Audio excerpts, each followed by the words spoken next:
Les uns comme les autres, nous sommes tous blessés. Et il n'y a pas l'un d'entre nous.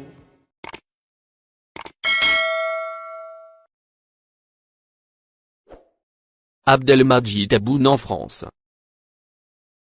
Le président algérien Abdelmadjid Tebboune et son homologue français Emmanuel Macron ont convenu dimanche de programmer la visite d'État de M. Tebboune en France pour le mois de mai prochain, lors d'un entretien téléphonique, selon la présidence algérienne.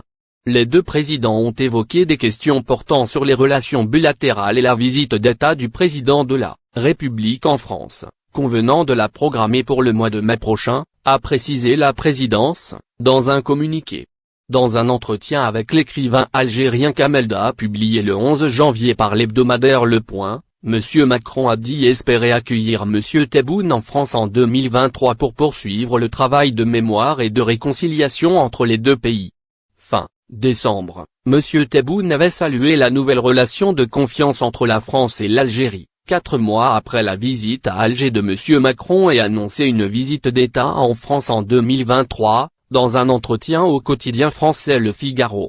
Les deux chefs d'État avaient relancé la coopération bilatérale dans une déclaration commune signée en grande pompe, fin août, ouvrant la voie notamment à un assouplissement du régime de visa accordé à l'Algérie, en échange d'une coopération accrue d'Alger dans la lutte contre l'immigration illégale.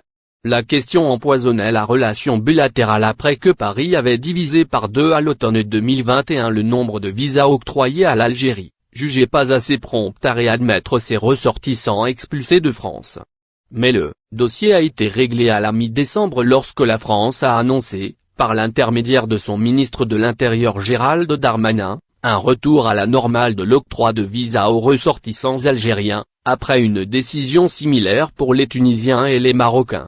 La question mémorielle autour de la colonisation française, 1830-1962, et la sanglante guerre de libération, 1954-1962, avait provoqué une grave brouille entre les deux pays à l'automne 2021, après des propos de M. Macron sur lesquels il avait ensuite fait amende.